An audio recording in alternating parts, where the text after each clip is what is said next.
tak boleh jatuh hukum sebab dia tak ada pengalaman. Pengalaman fana tak ada, pengalaman baqa' fillah tak ada, pengalaman alam kerohanian tak ada. Dia jatuhkan hukum, bahaya. Jadi saudara-saudara yang dikasihi, kalau terjadi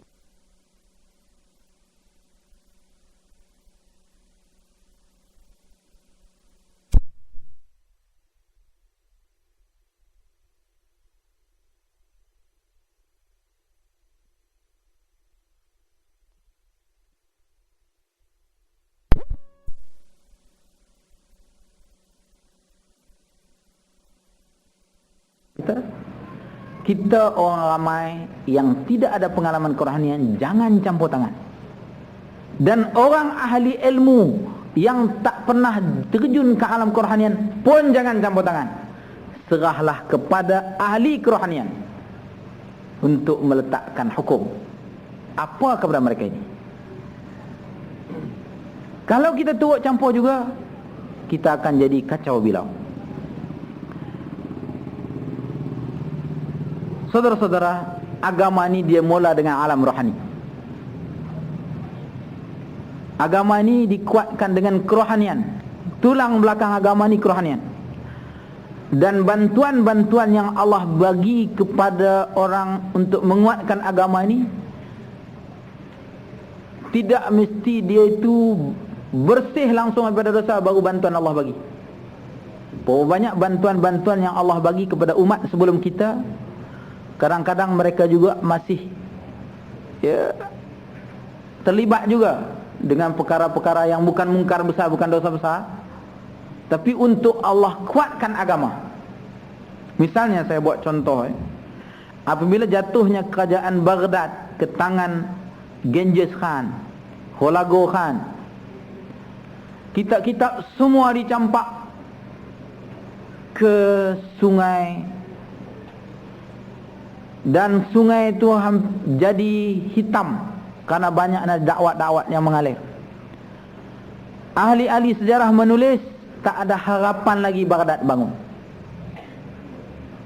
Tapi saudara-saudara yang dikasihi sekalian, Allah mau Baghdad bangun juga.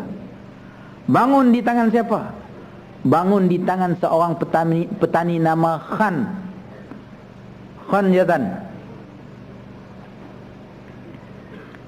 Dia ni seorang petani. Bila jatuh kerajaan Baghdad,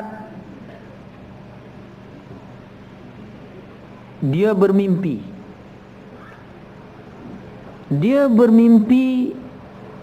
Rasulullah mendatangi dia, beritahu bersiaplah 3 kali. Dia hanya petani biasa yang menyangkul-nyangkul kebun dia. Apa dia nak siapkan?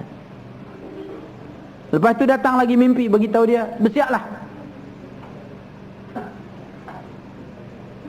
Kemudian dia pun keluarlah bertemu orang ramai.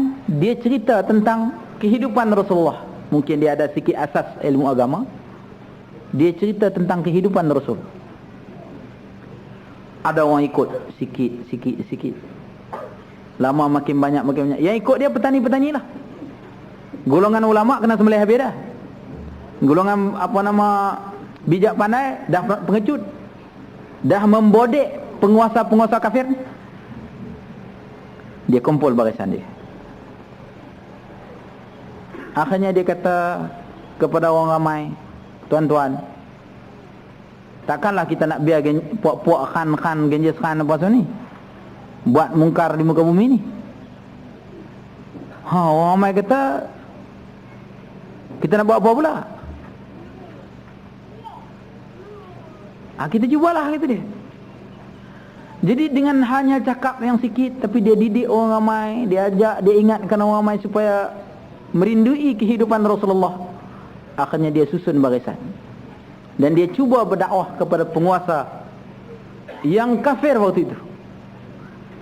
Karena dia ada pengikut ramai, berlaku tawar-menawar, kadang-kadang berlaku juga bentrokan-bentrokan antara pengikut dia dengan pengikut penguasa. Akhirnya penguasa waktu itu tawar, kalau engkau mau jadi raja, silalah. Kata dia, saya tak mau. Saya mau jadi penasihat saja. Akhirnya Islamlah keturunan Genghis Khan ini. Dan mereka tetap jadi raja di Baghdad. Penguasa di Baghdad. dan dia jadi penasihat. Jadi saudara-saudara yang dikasihi sekalian, agama ni kadang-kadang bila Allah nak naikkan dia, dia akan naik di tangan seorang yang langsung orang tak sangka. Kaum-kaum petani, kaum-kaum miskin papa kedana yang orang anggap leceh, hina dan sebagainya. Nanti dia akan bangun dan dia akan buktikan kemampuan yang luar biasa. Kenapa? Dia dapat, golongan ini dapat didikkan terus dari Allah Subhanahu wa taala. Ini seperti berlaku di perangan Yazan di Baghdad. Jadi kita tidak boleh nafikan saudara-saudara ada segolongan orang yang Allah ajar terus ilmu kepadanya. Walau macam mana pun saya suka mengutip pendapat Imam Al-Ghazali. Untuk lebih selamat jangan kena tipu dik syaitan di dalam lautan kerohanian ini. Mempelajari ilmu syariat itu perlu. Mempelajari ilmu syariat itu perlu supaya nanti kalau ada tipuan kita dapat kesat. Dan begitulah cara yang ditunjuki oleh Rasulullah sendiri. Dan kita di akhir zaman ni cuba menghidupkan sunnah Rasulullah. Maka jalan yang kita tempuh itu adalah jalan Rasulullah, mempelajari syariat dan menguatkan kerohanian. Saudara-saudara, di satu pihak agama ini ada syariatnya, di satu pihak ada kerohaniannya, di satu pihak ada hukum zahirnya, di satu pihak ada suasana kerohaniannya. Jambatan yang menghubung ini ialah tariqat. Jambatan yang menghubung antara hukum syariat dengan lautan kerohanian ini ialah tariqat. Kalau kita rujuk kepada syarahan Syekhul Arqam Ustaz Asy'ari Muhammad, beliau menyebut yang dikatakan tariqat itu ada dua arti. Yang pertama, mereka yang mengamal hukum hakam syariat. Yang kedua, mereka yang mengambil ijazah aurat-aurat tertentu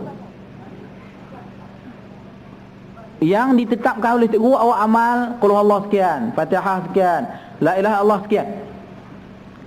Mereka yang mengambil ijazah ini wajib aradi ke atasnya untuk mengamalkannya. Ini dimakan tariqat. Jadi tariqat inilah yang menghubung dengan alam kerohanian. Syariat yang telah kita tegakkan, kemudian kita pijak satu jambatan nama tariqat. Itu yang orang setengah tu dia minat sangat tariqat tu. Nak langkah menuju ke alam kerohanian. Kalau seorang tu dia berkemaskan syariat lahir saja tanpa tariqat, kiranya dia dapat alam-alam kerohanian. Dia tidak ada pimpinan, tak ada tariqat bagi dia, kemungkinan karena tak ada syekh, tak ada pemimpin, dia ditipu oleh syaitan. Tapi kalau dia bertariqat, ada syekh dia, ada pemimpin rohani dia, ada kemungkinan selamat lebih banyak.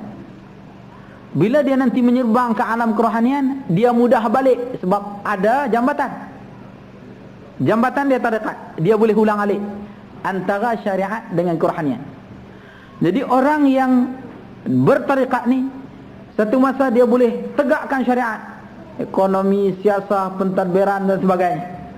Tapi satu masa dia langkah jambatan masuk ke alam kerohanian, dia pergi fana, baqa, macam-macam alam kerohanian yang luar biasa, yang dia hanya secara eksklusif boleh merasai dengan beberapa rakan-rakan mereka saja. Dan mereka terlarang untuk mencerita kepada umum. Saudara-saudara, di kalangan peringkat awal umat Islam ini, perkara ini tak payah hurai, tak payah nak cerita panjang, sebab dah jadi pengalaman semua orang. Orang yang beriman dengan Rasulullah, dia dapat lihat bukti-bukti kerohanian dan dia dapat tegakkan syariat. Mereka tutup aurat, mereka tinggal larak, mereka tinggal judi, mereka semayang pada waktunya, mereka taat perintah syariat lahir. Dan pada mereka ada orang-orang yang telah masuk ke alam kerohanian melalui jambatan